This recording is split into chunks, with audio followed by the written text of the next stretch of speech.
Okay, so here we are.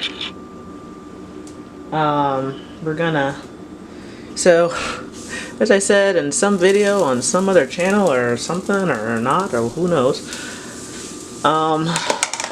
we, at least temporarily, have phased out the daily nap with Merican over there, which means that she is falling asleep about 2 hours before I go to sleep, and is the last couple of days consistently, and really consistency is, this child finds consistency and looks for ways to destroy it,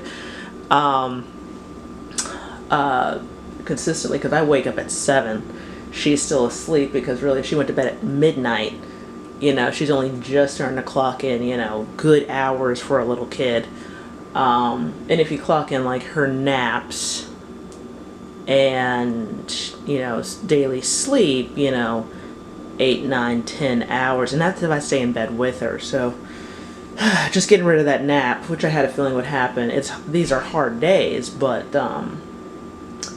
because I also can't just tell her, hey, just go sit in the corner and play or watch TV or go outside. Or essentially, it's like having a little baby who won't leave you alone, can't leave you alone because they don't understand, can't occupy themselves in general. She's not one of those kids that just sits and plays with toys.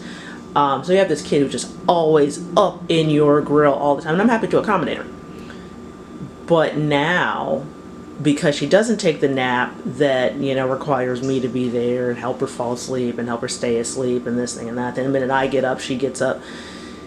That has pushed her sleeping to the nighttime. So now it looks like I almost have like 4 hours of just like get stuff done time, or just relax time, or, you know, just, you know, not, you know, constant keep a circus going, because, you know, it keeps her quiet and manageable, because circus does better.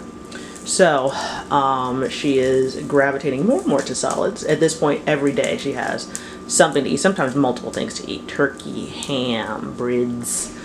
She loves bread, but the thing is, she'll only eat like part of it because, you know, she's a little girl.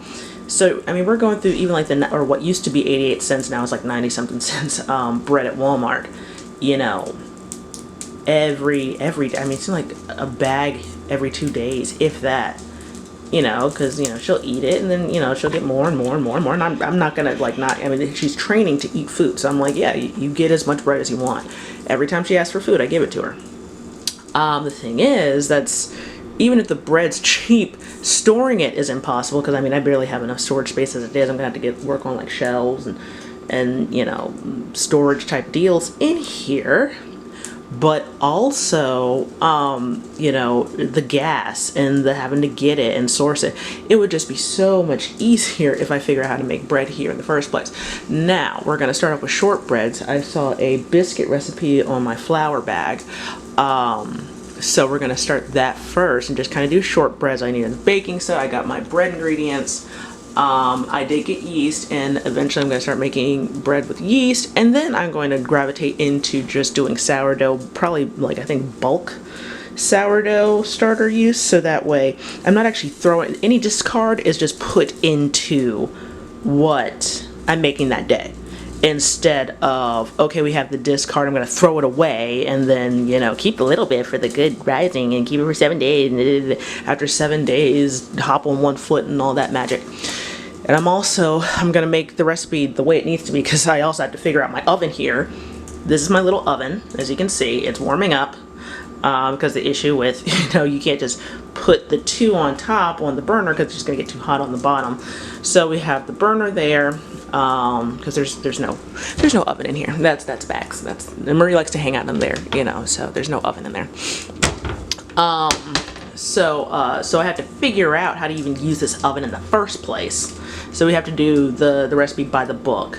Once I do a couple of trials of those and really get it down, we're going to start cutting in almond flour, so that way I can have a lot more than fewer of them, with my joints and, you know, lower carb needs, and with 150, you know, carbs a day, you know, cutting with almond flour is really going to help.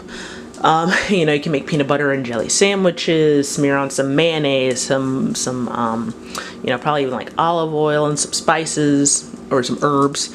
Pretty much anything you do with bread. But essentially, the bread goes from, you know, a bag a day, and I guess really 99 cents a day, plus gas, plus time and energy, plus mileage, plus all that stuff. You take that, and then suddenly, let's see, how much bread do you actually need? 2 cups, and that makes 12 2-inch biscuits. So that's especially if we're both eating them, that's just going to be so much more cost effective, so much better, so much more control. Bake them as you need them, cut the recipe down so you're not making that much. I mean, everything in terms of New Depression cooking, refugee cooking, or we eat like slaves because we are queens, essentially is going to be so wonderfully set up by this whole process that I'm really excited to get going. I'm hoping that she will be able to wake up to some nice biscuits. I can't make any promises, but it'll be cool if I can get her some biscuits. Okay, over and out.